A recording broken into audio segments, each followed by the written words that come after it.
Assalamualaikum warahmatullahi wabarakatuh. Alhamdulillah, alhamdulillahirabbil alamin.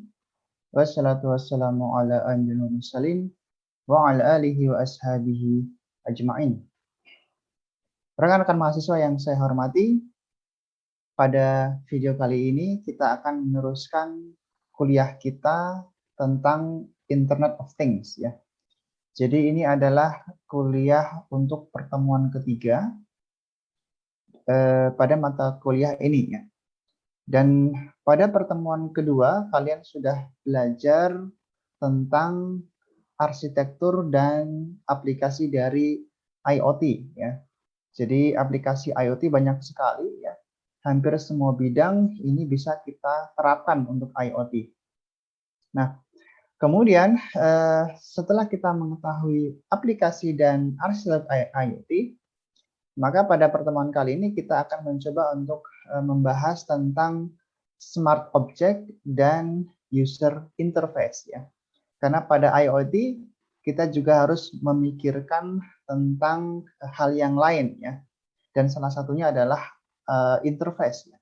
Jadi ketika kita membangun atau kita membuat alat IoT, kita tidak hanya membuat hardware-nya saja, tetapi kita akan membuat software-nya juga ya. Jadi software ini sebagai user interface ya. Bisa dikatakan sebagai user interface. Oleh karena itu pada materi kali ini kita akan belajar bagaimana sih membuat user interface yang baik dan apa sih itu smart object ya. Baik, kita teruskan ya. Jadi pada IoT ya ada beberapa komponen yang terdiri di sana. Yang pertama adalah thing ya, kemudian ada sensor, ada aktuator, ada kontrol dan komunikator ya. Jadi Internet of Things ini memiliki visi untuk menghubungkan seluruh devices, alat-alat elektronik ini terhubung ke internet ya. Dan dengan menggunakan teknologi 5G, maka IoT ini semakin berkembang ya. Jadi ada istilah massive IoT ya. Jadi dalam sebuah jaringan ini bisa terkoneksi ribuan atau jutaan IoT dengan menggunakan teknologi 5G ya. Jadi dengan adanya perkembangan teknologi 5G maka ini juga meningkatkan perkembangan atau teknologi dari IoT itu sendiri ya. Dibandingkan dengan 4G maka 5G ini lebih unggul untuk bidang IoT ya. Jadi ada keunggulannya juga, ada keuntungannya juga pada jaringan 5G dengan IoT, maka IoT bisa terkoneksi ke internet lebih banyak lagi ya, jutaan massive IoT. Baik, ya jadi pada IoT ini ada istilah thing dan object ya. Jadi thing dan object ya ini saling digunakan saling bergantian. Kalau kita melihat dari istilah secara bahasa, maka thing ini adalah segala sesuatu yang memiliki wujud, ada wujudnya dan ini bisa makhluk hidup ataupun makhluk tidak hidup ya. Jadi thing ini bisa makhluk hidup maupun makhluk yang tidak hidup atau makhluk mati. Sementara kalau objek ini adalah sesuatu yang memiliki wujud dan bukan makhluk hidup atau benda mati ya. Jadi benda mati. Nah, sehingga kalau objek ini cenderung ke alat-alat atau benda-benda yang tidak bernyawa, yang mati ya. Seperti alat elektronik, kemudian sensor dan sebagainya. Sedangkan thing ini bisa masuk ke makhluk hidup ya. Tetapi beberapa orang menggunakan istilah thing dan objek ini saling bergantian ya. Dan apa sih itu smart object ya? Jadi smart object ini adalah objek yang cerdas ya. Dia memiliki intelligence, dia bisa memproses informasi, dia bisa membuat keputusan ya jadi dengan informasi yang dia dapatkan, dia kumpulkan, maka dia bisa membuat membuat keputusan ya dengan informasi yang dia dapatkan ya. Jadi dia bisa membuat sebuah keputusan sendiri berdasarkan dengan informasi yang ada. Sedangkan smart non-object ya, jadi ada smart object dan ada smart non-object. Smart non-object ini adalah benda yang tidak memiliki kecerdasan ya, dia tidak bisa memproses informasi yang ada. Jadi dia hanya bisa menyimpan saja, informasi disimpan, tidak bisa diproses, dan dia tidak bisa membuat keputusan ya. Jadi dia tidak bisa membuat keputusan ya. Ya manusia kan dikatakan cerdas ya, atau mungkin makhluk hidup dikatakan cerdas ya, seperti binatang juga, karena mereka bisa memutuskan sesuatu ya, dari informasi yang mereka dapatkan mereka bisa memutuskan sesuatu. Nah, contoh dari smart object ini adalah seperti misalkan smartphone ya. Jadi smartphone ini dikatakan objek cerdas atau smart object. Karena apa dikatakan smart object? Karena dia bisa mengumpulkan informasi, kemudian dia juga bisa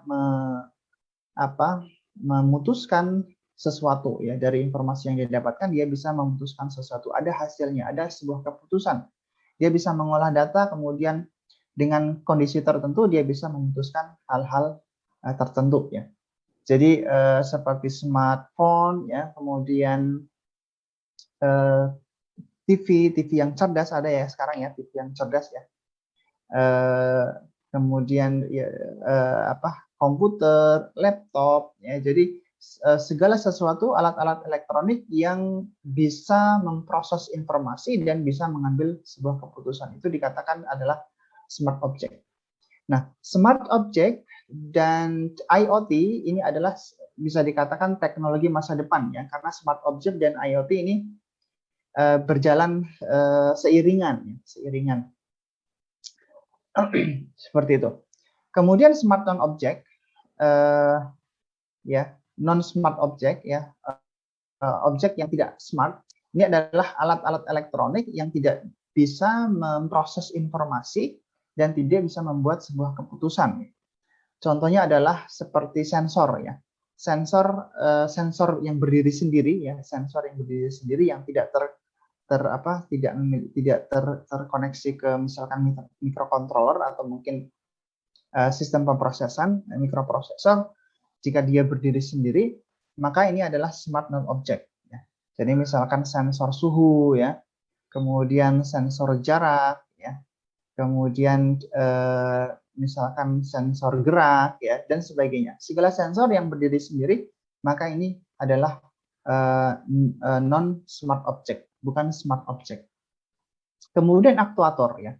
Jadi aktuator seperti motor ya, alat penggerak ya, misalkan lengan robot atau mungkin apa saja ya, alat yang bisa menggerakkan, aktuator yang bisa mengambil sebuah aksi. Jika dia berdiri sendiri, maka ini adalah non-smart object ya. Jadi seperti itu. Nah, dengan adanya IoT, maka alat-alat yang non-smart yang tidak pandai ini bisa dijadikan sebagai alat yang pandai ya. Jadi dengan IoT ya. Jadi dengan IoT alat yang awalnya tidak pandai ini bisa dijadikan alat yang cerdas ya. Misalkan tadi sensor ya. Sensor jika berdiri sendiri ini adalah alat tidak cerdas, non-smart object.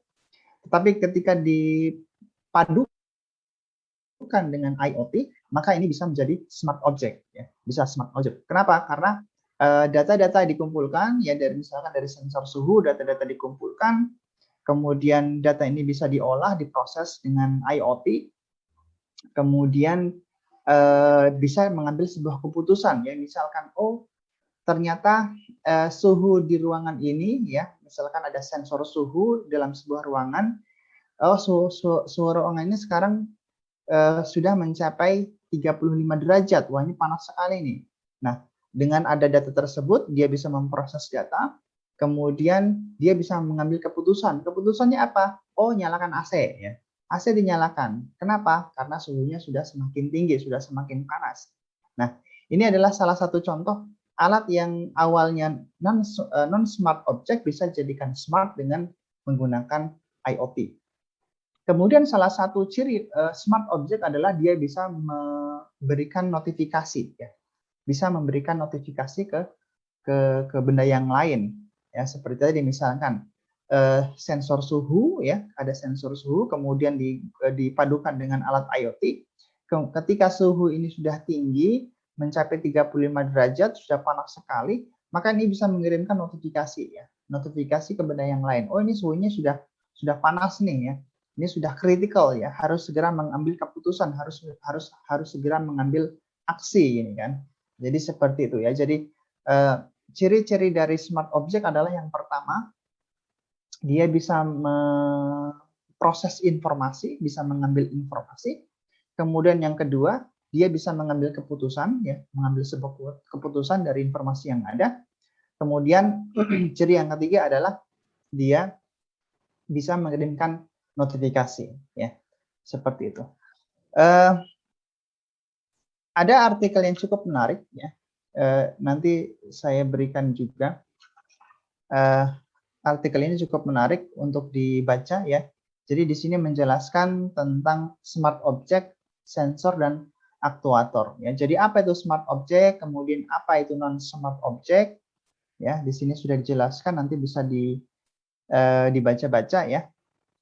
Definisinya objek itu apa ya secara bahasa, kemudian contoh dari smart object itu apa ya. Jadi di sini sudah disampaikan.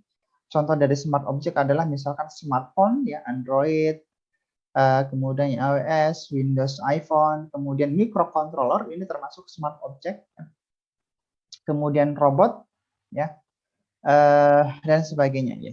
Kemudian non-smart, ya, non-smart object ini contoh adalah sensor dan aktuator. Ya. Jadi seperti yang sudah saya katakan, jika sensor dan aktuator ini berdiri sendiri, maka ini adalah termasuk non-smart, ya. Non-smart karena dia tidak bisa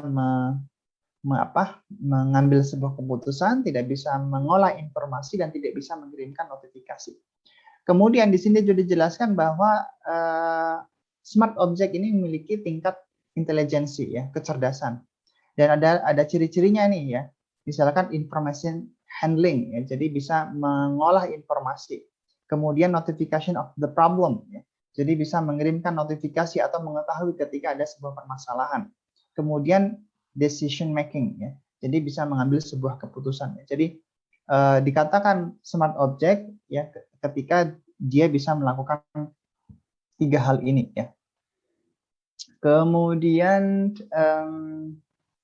ya. Kemudian di sini juga dikatakan aplikasinya ya, aplikasi dari smart object ya. Dan dan seterusnya ya. Jadi nanti bisa dibaca ya, artikel ini cukup menarik sebagai referensi saja. Apa sih smart object itu dan apa sih non smart object ya, seperti itu. Nah, kemudian ketika kita membuat sebuah alat IoT, tentu saja kita harus membuat interface-nya juga ya. Jadi kalau kita membuat sebuah alat sistem IoT, kita juga harus berkecimpung di hardware dan software ya. Hardware-nya kita bikin dengan menggunakan sensor, microcontroller dan sebagainya. Kemudian ada display-nya ya. Kemudian kita juga harus memikirkan interface-nya dari sisi software ya. Misalkan kita bikin aplikasi ya, ada aplikasinya. Misalkan kita membuat aplikasi monitoring suhu ya, monitoring suhu ruangan ya. Kita harus bikin alatnya juga, hardware-nya juga, dan kita juga harus membuat software-nya, aplikasinya. Misalkan melalui Android, saya ingin monitoring suhu ini melalui Android, atau saya ingin memonitoring suhu ini dengan menggunakan aplikasi desktop atau di PC ya. Oh, saya ingin memonitoring sistem ini dengan menggunakan web based atau website ya, atau web based application ya, dan sebagainya. Jadi kita harus memikirkan juga interface-nya.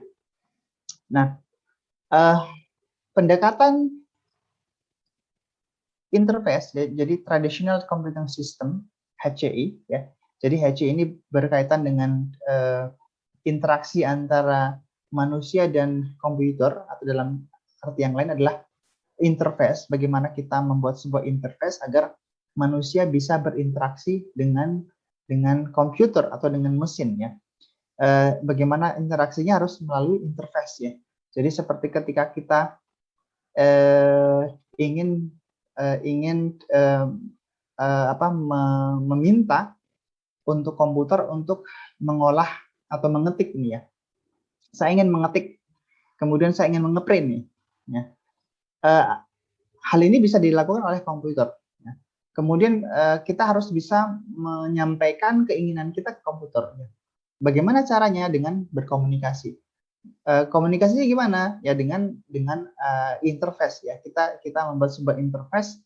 Misalkan dengan Microsoft Word ya, kita bisa mengetik ya. Ketika kita mengetik, kemudian nanti kita save, kemudian komputer nanti bisa mengeprint ya.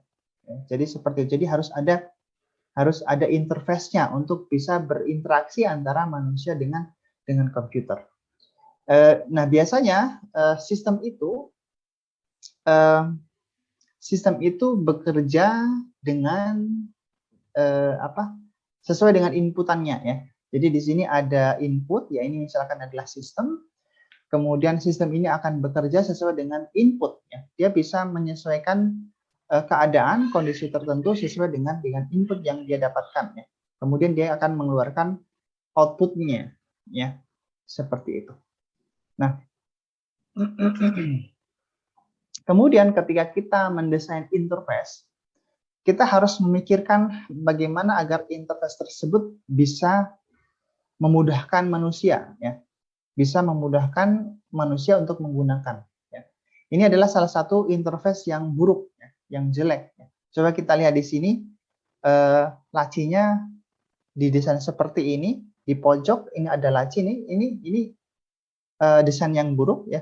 Kenapa? Karena dua laci ini tidak bisa dibuka secara bersamaan, harus salah satu. Nah ini contoh desain yang buruk ya. Jadi kita harus pandai juga mendesain. Ketika kita membuat sebuah interface, kita harus memikirkan hal yang lain. Jangan sekedar desain saja ya. Kita harus memikirkan efisiensinya, kemudian mudah digunakan atau tidak ya, dan sebagainya. Kemudian ini juga salah satu contoh interface yang buruk. Kenapa? Ini gagangan pintu, tapi kuncinya di dalam. Ya. Ini kuncinya bisa masuk nggak ini ya? Slot kuncinya di dalam di gagangan pintu ya. Jadi ini agak susah untuk memasukkan kuncinya atau mengunci atau membuka. Ya. Jadi ini salah satu contoh interface yang buruk. Ya. Jadi sebenarnya ada interface yang buruk dan ada interface yang baik. Ya.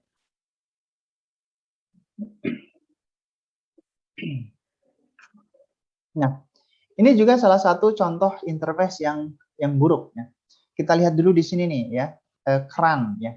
Kenapa harus ada dua keran di sini? Kan cukup satu keran saja ya. Kenapa harus dibikin dua keran? Jadi ini kurang bagus ya, kurang efisien. Buang-buang ya, tidak efisien lah gitu kan.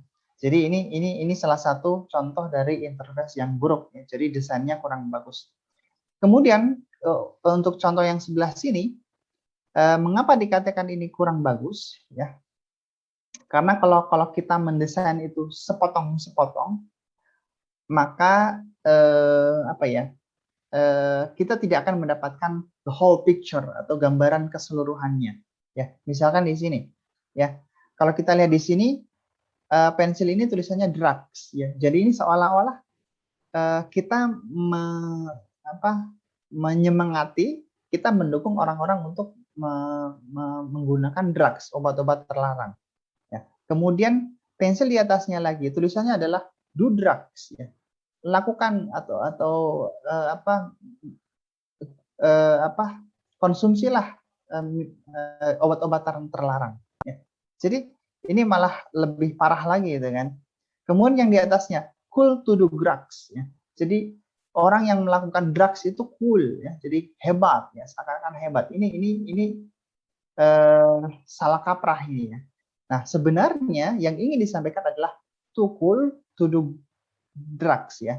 Jadi artinya adalah kita terlalu hebat untuk melakukan drugs, ya. Jadi artinya adalah jangan menggunakan drugs, jangan menggunakan obat terlarang. Kita ini terlalu hebat untuk mengkonsumsi barang-barang seperti itu. Ya. Jadi ketika mendesain sebuah interface, kita harus mendesain secara keseluruhan ya, agar informasi yang kita ingin sampaikan ini tidak terpotong-potong. Ya. Jadi seperti itu. Jangan sepotong-potong ya. Jadi kalau sepotong-potong nanti informasi yang ditangkap oleh orang lain, customer ya ini akan salah ya. Jadi salah menerima informasi. Jadi harus kita desain interface sebaik mungkin dan harus melihat gambaran keseluruhannya ya. Informasi yang ingin kita sampaikan harus kita sampaikan keseluruhannya. Jangan sepotong-sepotong. Ya, seperti itu. Nah, kemudian ini juga salah satu contoh user interface yang kurang bagus ya. Ini kalau nggak salah ini produk dari Apple ya. Saya tidak tahu ini apa ya. Apa mouse atau bukan ya. Tapi ini adalah salah satu contoh yang kurang baik. Mungkin yang menjadi kurang baik adalah ini kabelnya ini ya. Kabelnya kok di atas ya. Ya, kalau misalkan mouse yang kabel saja, kabelnya kan bukan di atas ya, tapi di depan ini ya. Jadi kalau kabelnya di atas, ini sangat mengganggu sekali. Ini kabelnya kalau misalkan tangan kita ada di sini, ini juga akan sangat mengganggu. Ya. Jadi interface yang buruk. Ini contoh dari interface yang kurang bagus. Nah, kemudian jika ada yang bertanya, kenapa kita harus pusing-pusing memikirkan interface ya? Kan yang penting selama interface itu bisa digunakan kan nggak masalah kan ya? Ya. Ada orang yang memberikan seperti itu. Kenapa kita harus pusing-pusing memikirkan bagaimana mendesain interface yang baik, efisien dan sebagainya? Kan yang penting bisa digunakan ya. Nah, di sini dikatakan bahwa HCI ini sangat penting. Kenapa? Ya, jadi HCI adalah Human Computer Interface, ya, interaksi manusia dengan komputer. Ini sangat penting. Mengapa? Yang pertama, ini bisa mempengaruhi efektif ya, efektivitas ya.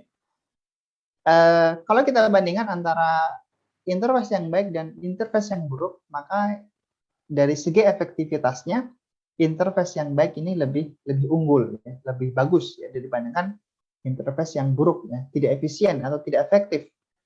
Kita harus mendesain interface agar biar efektif ya. Kemudian yang kedua, desain interface ini bisa mempengaruhi produktivitas ya. Jadi interface yang buruk ini susah digunakan. Kalau susah digunakan tentu saja produktivitasnya menurun dibandingkan dengan interface yang baik, mudah digunakan. Ketika digunakan untuk produktivitas, maka ini produktivitasnya meningkat. Jadi HCI atau interface ini bisa mempengaruhi produktivitas. Kemudian yang berikutnya adalah moral atau kenyamanan ya. Jadi kalau kita menggunakan sesuatu yang tidak nyaman, ya, ini akan membuat emosi, kemudian cepat lelah gitu kan, bosan, ini susah digunakan, udah nyerah sajalah. Gitu kan.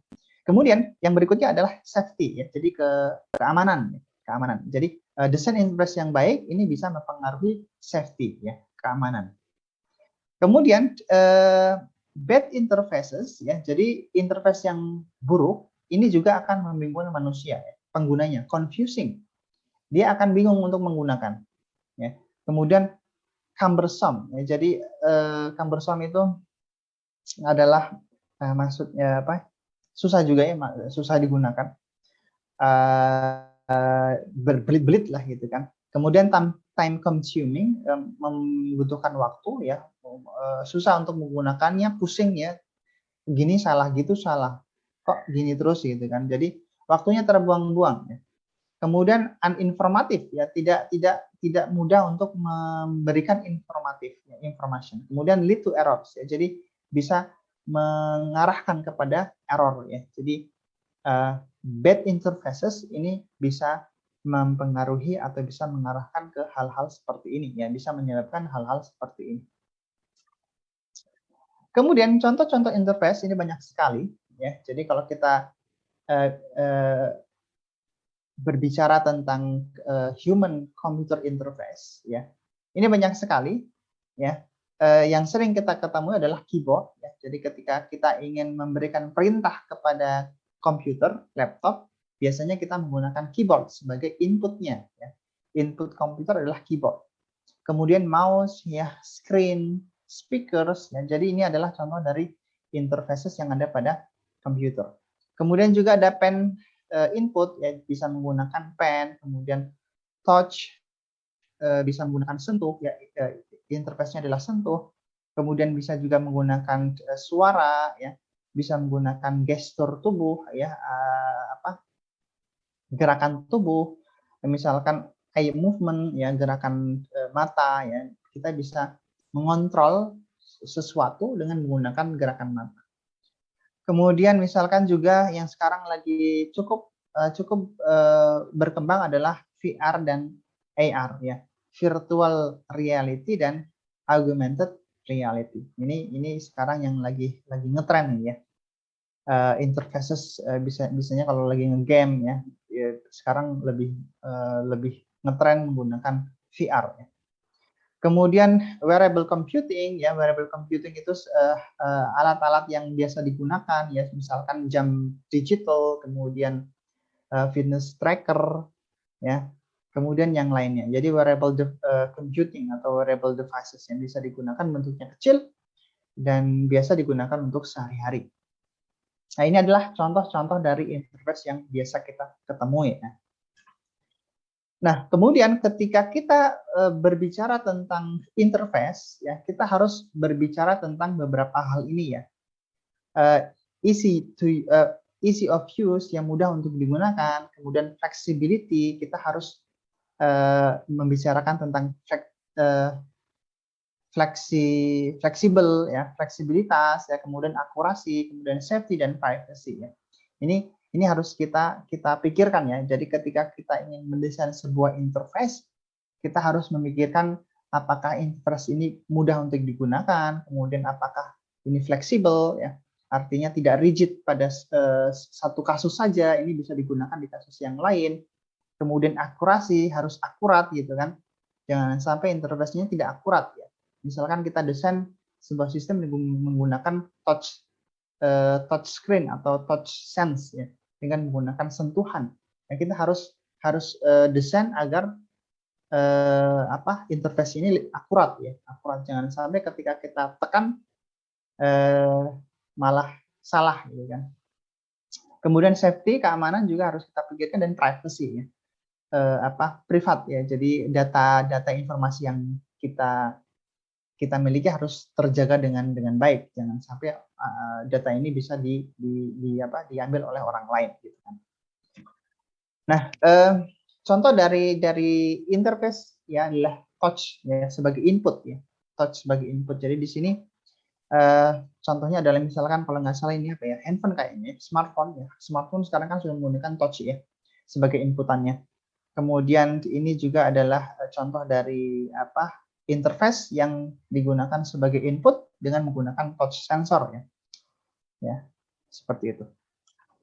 Kemudian contoh yang lain adalah dengan menggunakan gestur, ya, gestur tubuh, ya. Misalkan dengan menggunakan gerakan tangan, misalkan ketika kita ingin mengontrol volume suara ini, ya. Ketika kita naikkan tangan ke atas, ini volumenya naik. Ketika kita turunkan tangan kita, volumenya turun. Jadi dengan menggunakan gestur tubuh, ya. Atau dengan misalkan menggunakan motion, ya. Misalkan misalkan kita punya sebuah lengan robot ini, ya, lengan robot, kemudian kita ingin menggerakkan lengan robot ini dengan menggunakan gestur tubuh, ya. Misalkan gini, nanti tangan robotnya juga mengikuti gerakan dari tangan kita, ya. Jadi seperti itu bisa, ya. Kemudian contoh misalkan eye movement, ya, dengan menggunakan retina, ya. Ini sudah cukup banyak teknologi ini, ya. Mengontrol sesuatu dengan menggunakan gerakan mata, ya. Misalkan kita bisa mengontrol volume suara, ya, dengan gerakan mata. Ketika mata kita ke atas, ya, volumenya naik. Ketika mata kita turun, volumenya turun. Ya. Jadi bisa seperti ini. Ya. Sudah ada teknologi ya. Kemudian ini juga merupakan salah satu contoh interface, haptic interface ya. Ini lengan robot ya, lengan robot. Kemudian ya contoh yang lain interface-nya adalah augmented reality ya. Sekarang kalau nggak salah itu banyak ya. Kalau nggak salah di Google ya, Google Map kalau nggak salah, tapi nggak tahu apa sudah dirilis atau belum ya. Dia rencana menggunakan augmented reality ya. Jadi ketika kita melihat Google Map itu seakan-akan kita melihat kondisi sesungguhnya ya, dengan menggunakan augmented reality ya. Ketika kita misalkan cari jalan ini nih, atau kampus UI ini ya, kita ingin menelusuri kampus UI ya, kita bisa menelusuri secara digital ya, dengan digital, tour digital dengan menggunakan augmented reality. Bisa seperti ini. Atau mungkin misalkan yang suka main Pokemon ya, Pokemon sering hunting Pokemon, jalan-jalan kemudian cari musuh Pokemon ya. Jadi ini contoh Pokemon ngetren ya, cukup ngetren. Nggak tahu kalau sekarang, kalau dulu 2 tahun yang lalu cukup ngetren sekali ini Pokemon ya. Jadi pergi ke mana-mana ya, explore lingkungan sekitar rumah misalkan, atau mungkin city ya, kota kita, kemudian kita cari cari musuh atau mungkin mencari poin-poinnya seperti itu. Kemudian wearable computing ya, ini juga salah satu contoh dari contoh dari interface ya, interface. Kemudian speech input ya, suara ini juga bisa sebagai interface ya. Misalkan yang sekarang sudah cukup ngetren adalah Alexa ya. Kalau kalian tahu Alexa ya, Alexa miliknya Amazon ya. Kalau di iPhone Siri ya, kita bisa mengontrol atau kita bisa memberikan input dengan menggunakan suara kita. Ya, misalkan kita ingin membuka aplikasi tertentu, tinggal kita ucapkan saja. Misalkan Alexa nyalakan lampu ya, nanti dia akan menyalakan lampu. Atau misalnya Alexa tutup kordennya ya, atau Alexa matikan AC-nya dan sebagainya. Jadi dengan suara kita bisa mengontrol komputer, atau kita bisa jadikan sebagai interface ya. Kemudian contoh yang lain ya sama ya, Alexa ya, kemudian miliknya Google itu Google Home kalau nggak salah itu kan, mirip seperti Alexa. Kita bisa mengontrol dengan menggunakan suara kita ya. Kemudian Windows Speech Recognition ya, ini juga di Windows ada aplikasi ini ya, ini juga bisa dikatakan sebagai interface ya. Kemudian Siri ya, Siri ini contoh juga, kita bisa mengontrol iPhone kita ya, dengan menggunakan Siri, aplikasi Siri. Jadi dia intelijen, bisa mengetahui perintah ya, yang kita perintahkan, yang kita omongkan, dia bisa mengetahui dan dia bisa mengerjakannya. Ya, ini contoh yang lain, interface ya. Kemudian ya, oke. Nah, baik. Sekarang kita coba bahas ya. Di sini ada 7 prinsip ya. 7 prinsip untuk mendesain sebuah interface yang baik. Yang pertama adalah equitable use ya. Artinya apa? Artinya ini bisa digunakan oleh semua user ya. Jangan ketika Anda mendesain sebuah interface ini hanya didesain untuk orang-orang tertentu saja. Misalkan anak muda, oh ini saya desain ini untuk anak muda saja. Yang ini kurang bagus. Alangkah baiknya kalau didesain untuk semua umur ya, misalkan semua orang bisa menggunakan ini ya, interface ini. Jadi kita harus ketika kita mendesain kita harus memikirkan agar semua orang ini bisa menggunakannya. Jadi semua user ini bisa menggunakan hal itu. Kemudian yang kedua, prinsip yang kedua adalah flexibility in use. Ya. Jadi harus fleksibel, ketika digunakan harus fleksibel. Ya. Jangan terlalu rigid dengan satu kasus. Ya. Harus fleksibel. Ya. Ini kita harus mendesain agar fleksibel, artinya bisa beradaptasi, tidak tidak hanya pada satu kondisi saja, tapi usahakan ini bisa digunakan pada segala kondisi, ya. Jadi fleksibel. Kemudian prinsip yang ketiga adalah simplicity, ya. Jadi simple. Ketika mendesain, usahakan sesimpel mungkin, sesederhana mungkin. Untuk apa? Agar mudah untuk digunakan, ya. Kemudian juga kalau simple itu kan dari tampilan ini cantik gitu kan. Kalau terlalu rumit ini malah jadi susah, jadi bosan, ya. Tapi kadang-kadang orang itu lebih suka yang simple gitu kan. Selama fungsinya bisa digunakan, fungsinya bisa tersampaikan, yang kita inginkan bisa dilakukan, maka lebih baik lebih simple, ya. lebih simple, ya. Lebih suka jika lebih simple. Kemudian yang berikutnya adalah perceptible information, ya. Jadi informasi yang disampaikan jangan berulang-ulang, ya. Jadi redundancy information ini jangan berulang-ulang. Kalau misal ingin memberikan informasi yang lain, gunakan bentuk yang lain, ya. Jangan serang diulang-ulang, ya. Kemudian kita harus tekankan pada esensialnya, ya. Jadi informasi apa sih yang ingin kita sampaikan, itu saja, kita fokus pada itu. Hal-hal yang lain jangan kita fokus, ya. Jangan kita pikirkan. Kita fokus saja pada hal-hal yang ingin kita sampaikan ketika mendesain sebuah interface. Kemudian yang kelima adalah tolerance for error, ya. Jadi harus interface-nya harus prone to error, ya. Jadi harus handal, ya, tidak mudah kena error, ya. Kemudian ya, jadi usahakan ketika desain interface prone to error atau tolerance for error. Kemudian low physical effort, ya. Jadi desain di sini adalah tidak hanya desain software saja, tapi juga desain hardware, ya. Jadi ketika kita desain hardware, kita desain sebaik mungkin agar tidak mudah untuk capek ketika menggunakannya, ya. Minimize fatigue and effort, ya. Jangan sampai susah untuk digunakan. Simple, ya. Kemudian yang terakhir adalah size and space for approach and use, ya. Jadi kalau bisa didesain kecil, kenapa tidak, ya? Kalau bisa didesain mungil, kecil, kenapa tidak, ya?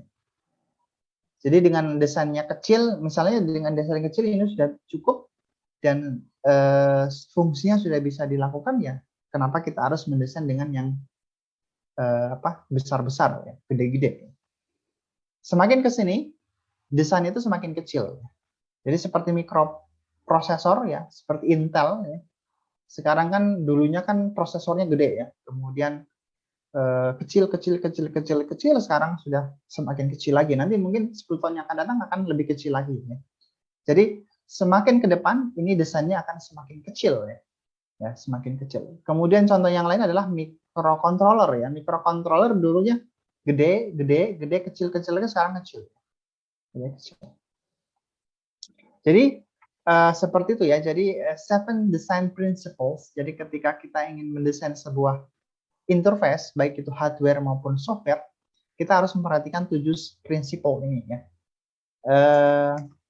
Pertama, mudah untuk digunakan oleh semua orang. Fleksibel, simple, ya. Kemudian jangan sampai informasi yang disampaikan berulang-ulang. Kemudian yang berikutnya adalah tidak mudah error, ya. Kemudian mudah untuk digunakan dan desainnya kecil, ya. Jadi ini adalah 7 prinsip dasar ketika ingin mendesain sebuah interface. Nah, kemudian ketika kita ingin mendesain interface juga kita harus memikirkan apakah desain kita ini bisa digunakan oleh semua orang. Semua orang di sini artinya semua orang, ya, baik yang normal, ya. Jadi ada beberapa orang yang disability, ya, disable, misalkan buta, ya. Kemudian tidak bisa lihat, kemudian misalkan dia mohon maaf cacat tubuhnya ya dan sebagainya. Nah, ketika kita mendesain akan lebih baik jika desain kita ini kita berikan untuk orang-orang yang memiliki kebutuhan khusus.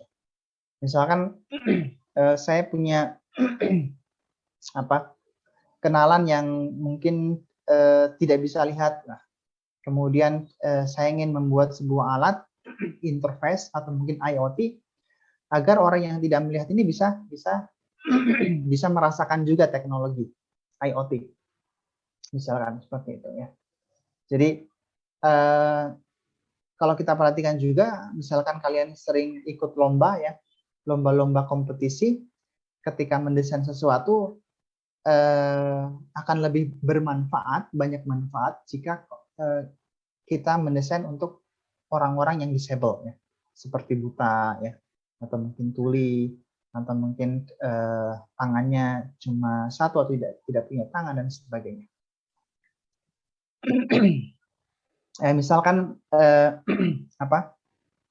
orang-orang disable tidak bisa menggunakan keyboard nih ya, atau mungkin mouse ya, kita harus mencari alternatifnya, atau mungkin dengan menggunakan color coding ya, kemudian font size, kontras ya, hal-hal ini harus kita pikirkan agar orang-orang yang disable bisa juga menikmati teknologi ya. Jadi tidak hanya orang-orang normal saja yang bisa menikmati teknologi, kita yang normal-normal, tapi orang-orang yang punya disability ini mereka bisa menyicipi atau bisa merasakan teknologi yang kita rasakan juga. Kemudian kita juga harus memikirkan ya, kalau bisa yang kita desain ini buat orang-orang tua ya. Jadi orang-orang tua misalkan yang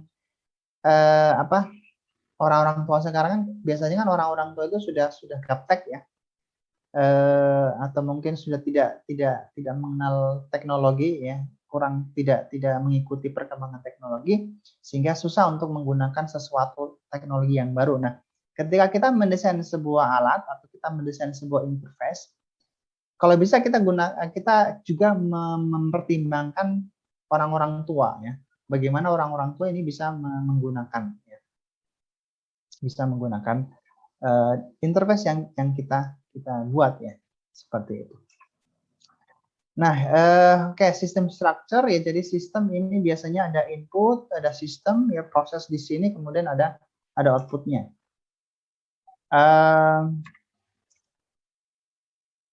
Nah, ketika kita mendesain sebuah alat, kita juga harus memikirkan konteksnya ya, konteksnya. Kita harus memikirkan konteksnya. Konteksnya untuk apa sih?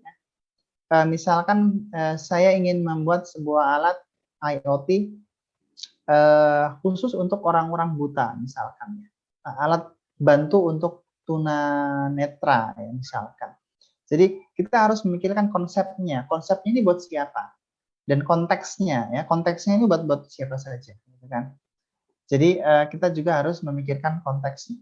Jangan kita memikirkan hal yang sempit, sementara hal yang besar yang ya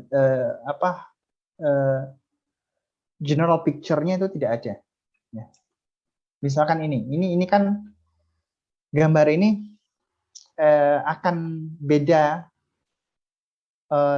untuk direpresentasikan. Saya yakin setiap orang akan menilai atau mendeskripsikan gambar ini sesuai dengan pengalamannya ya, atau mungkin sesuai dengan fokusnya. Fokusnya kemana? Oh, saya misalkan fokusnya ke sini nih. Orang yang sedang nelpon ya, sambil jalan sambil nelpon. Kemudian pandangannya ke bawah, ini kan berbahaya sekali ya. Kita lihat secara sepintas ini seperti orang ini tidak melihat ke depan tetapi ke bawah ya. Padahal misalkan ketika gambar ini diambil, orangnya sedang melihat ke bawah. Sebenarnya mungkin tidak ya. Sebenarnya mungkin orang ini sedang pas lihat ke bawah, kemudian ke atas, ke depan. Ya. Jadi ketika picture ini diambil, orangnya sedang melihat ke bawah. Apakah ini merepresentasikan hal yang sebenarnya? Tidak kan ya. Nah, kita harus melihat konteksnya ya. Ya, jadi seperti itu. Jadi kita harus melihat konteksnya. Uh, Contoh dari konteks yang dimaksud dengan konteks adalah misalkan kita harus juga memikirkan identity ya, kemudian location, kemudian kita juga harus memikirkan waktunya, environment, kemudian emotional state-nya, fokusnya di mana, orientasinya, kemudian ke user preferences ya,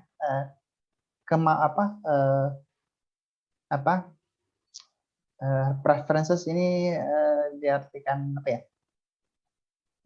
Kesukaan itu kan, kesukaan. Kemudian behavioral patterns ya, kebiasaan yang dilakukan. Ya, jadi ini harus kita memikirkan banyak konteksnya gitu kan. Ya, kemudian konteks ini juga bisa secara eksternal, bisa secara internal. Misalkan di sini konteksnya apa? Misalkan di sini ya, kalau dari gambar ini, secara sepintas kita pikir orang ini sedang sendirian, ya, kemudian sedang main laptop. Secara sepintas, kalau dari gambar ini kita menilai orang ini sedang sendirian dan sedang main laptop. Tapi ternyata tidak. Kalau kita lihat the big picture-nya, gambaran besarnya, maka orang ini sedang meeting ya, sedang meeting. Orang ini sedang meeting. Tapi kalau kita lihat dalam konteks yang kecil, dalam lingkup yang kecil, kita hanya melihat orang ini sedang sendirian dan sedang apa? Sedang main laptop. Ya. Tapi sebenarnya tidak seperti itu ya. Jadi ini yang dimaksud dengan konteks ya. Jadi ketika kita mendesain sebuah interface, kita harus melihat the big picture-nya ya. Jadi konteks secara umumnya. Jangan sampai kita hanya fokus pada hal-hal tertentu dan hal yang lebih urgent ini tidak tersampaikan gitu kan. Nah, ini contoh dari everyday alat-alat yang biasa kita gunakan sehari-hari ya. Misalkan smartphone adjust the screen to the orientation of the device ya. Jadi ada landscape dan ada portrait ya. Jadi smartphone kita ini bisa cerdas ya, bisa menyesuaikan dengan layar ya. Kalau layarnya landscape, gambarnya juga akan landscape. Kalau portrait, dia akan portrait. Jadi ini adalah salah satu contoh dari smart object yang kita gunakan sehari-hari. Kemudian Apple Watch ya, jam Apple ini juga cerdas ya. Ini bisa muter-muter juga jadi displaynya ini. Kemudian orientasinya ini juga bisa ditentukan dengan menggunakan gyroscope dan accelerometer ya. Jadi ada sensornya. Jadi biasanya kalau kita main game ya, misalkan game di HP ya, ada sensor gyroscope-nya, kita bisa menggunakan itu dan kita bisa main game, misalkan balap-balapan itu kan. Balap-balapan dengan menggoyangkan sedikit handphone kita, smartphone kita ini nanti sesuai dengan dengan kemudinya gitu kan. Kemudian contohnya juga adalah di HP ini brightness auto brightness-nya ya. Jadi kecerahan layar ini bisa berubah sesuai dengan cahaya ya. Kalau misalkan di bawah terik matahari brightness-nya akan naik maksimal. Kalau misalkan di kondisi gelap brightness-nya akan kecerahannya akan diturunkan. Ini digunakan untuk biar mata kita tidak sakit gitu kan. Jadi ada otomatisnya ya. Jadi ada sensor cahayanya. Ini contoh dari penggunaan kita sehari-hari. Kemudian juga misalkan Google Map ya, ada lokasinya. Ya. Kemudian kadang-kadang juga sekarang Google cerdas ya. Jadi misalkan kalau kita aktifkan lokasi kita, misalkan kita sedang jalan-jalan ke mall ya, nanti pas di rumah nanti muncul notifikasi. Ini mallnya dapat rating berapa ini. Atau mungkin suatu saat atau mungkin malam atau sore kita ke restoran ya atau ke warung atau ke kafe ya. Nanti pas sampai di rumah nanti muncul notifikasi dari Google ini mau kasih rating berapa ya. Jadi sudah canggih gitu kan lokasinya. Kemudian time zone juga ya. Jadi ada time zone misalkan kalau kalau di Eropa itu kan ada waktu apa? Kalau pas musim summer ya, musim musim semi, waktunya akan selisih 1 jam ketika winter ya, ketika winter atau ketika musim dingin ya. Jadi biasanya kalau musim dingin itu malamnya lebih panjang, dan kalau musim panas siangnya lebih panjang ya. Jadi kalau pas musim panas itu subuhnya itu bisa jam 3 pagi ya, jam 3 pagi, dan maghribnya itu bisa jam 9 malam ya. Jadi panjang sekali siangnya. Jam 4 pagi itu sudah cerah ya, sudah terang, mataharinya sudah naik. Kemudian jam 8 malam itu masih terang ya. Nah, kalau winter, kalau musim dingin kebalikan ya. Subuhnya itu bisa jam 7 pagi subuhnya, dan asarnya bisa maghribnya itu bisa jam 4 ya. Jadi malamnya lebih panjang. Nah, ada selisih jamnya ya. Jadi misalkan kalau di UK itu ya, selisih dengan Indonesia itu ketika summer ketika summer itu 6 jam, ketika winter itu selisih 7 jam ya. Jadi waktunya ada waktu mundur ya. Nah, di sini ada daylight saving time. Jadi kalau di handphone itu ada apa? Otomatisnya, jadi dia bisa menyesuaikan jamnya. Kalau manual kita harus misalkan nih ya, biasanya itu kalau nggak salah Maret ya. Kalau Maret itu tanggal akhir Maret itu kita harus memajukan 1 jam. Ya. Kemudian kalau Oktober itu biasanya kita harus memundurkan 1 jam. Nah, kalau manual ya, ini pas lupa, oh ini waktunya sudah berubah nih ya. Kemudian nanti kalau pas kuliah ya harus hati-hati ya. Jamnya harus lihat ini jam, ikuti jam apa, summer atau jam winter gitu kan. Tapi dengan komputer ini sudah cerdas ya, jadi sudah tidak usah kita capek-capek untuk mengaturnya ya, sudah otomatis. Nah, kemudian contoh yang lain adalah touch screen ya. Jadi kalau di handphone kita kan biasanya kalau pas lagi nelpon, kita dekatkan handphone kita di telinga kita, layarnya akan mati ya. Akan mati otomatis, ini untuk mengurangi konsumsi baterai ya. Tapi kalau pas diangkat agak jauh, layarnya akan nyala ya. Jadi di sini kita lihat 2-5 cm kalau handphonenya itu jarak 2-5 cm dari telinga atau dari wajah, dia akan mati. Tapi kalau agak jauh dari 5 cm, maka layarnya akan nyala. Ini ada infrarednya, ada sensor infrarednya. Jadi contohnya seperti itu. Nah, kemudian ada beberapa tantangan ketika kita mendesain interface. Yang pertama adalah kita harus harus mengetahui ini kapan kita harus melakukan ini, kapan kita harus melakukan ini ya, kapan harus melakukan ini, kapan tidak melakukan ini. Ya. Jadi ada lack of self awareness ya. Kita harus pandai-pandai melihat situasi ya. Kemudian complexity ya, desain yang baik adalah simple ya.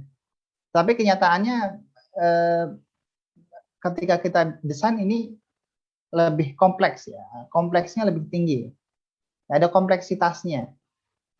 Akan lebih baik jika kompleksitasnya itu menurun ya, atau simple ya. Kemudian ya, development, ada sensing, aggregation rules dan sebagainya, ini juga merupakan salah satu tantangan ya. Kemudian privacy ya, dari segi keamanan data ini juga masih menjadi tantangan. Kemudian user preferences, kesukaan dari user ya. Jadi kalau kita perhatikan ya, kalau dulu, saya nggak tahu sekarang, dulu itu antara OS smartphone itu kan ada dua ya, yang digunakan adalah iOS ya miliknya Apple dan Android ya miliknya Android. Nah, dulu orang lebih suka iOS ya, daripada Android dulu ya. Nggak tahu kalau sekarang. Dulu orang lebih suka menggunakan iOS dibandingkan Android. Kenapa? Pertama, karena desainnya lebih simple dan Apple waktu itu iOS itu sangat mengedepankan user experience dari pengguna ya. Jadi user experience maksudnya adalah ketika mereka mendesain sesuatu, mereka akan meminta feedback ya. Bagaimana desain ini ya. Kemudian nanti dari user akan memberikan feedback. Nah, dari feedback yang dia terima, maka dia akan memodifikasi softwarenya tersebut ya. Jadi dia akan meningkatkan desain dari software itu atau operasi dengan menggunakan user experience ya. Kalau experience-nya sudah bagus dia tingkatkan, tapi kalau experience-nya jelek dia akan mengganti atau mencari solusi agar experience-nya itu bisa lebih baik. Nah, sementara kalau dulu, saya nggak tahu kalau sekarang, Android itu tidak mengedepankan user experience ya. Jadi seperti itu.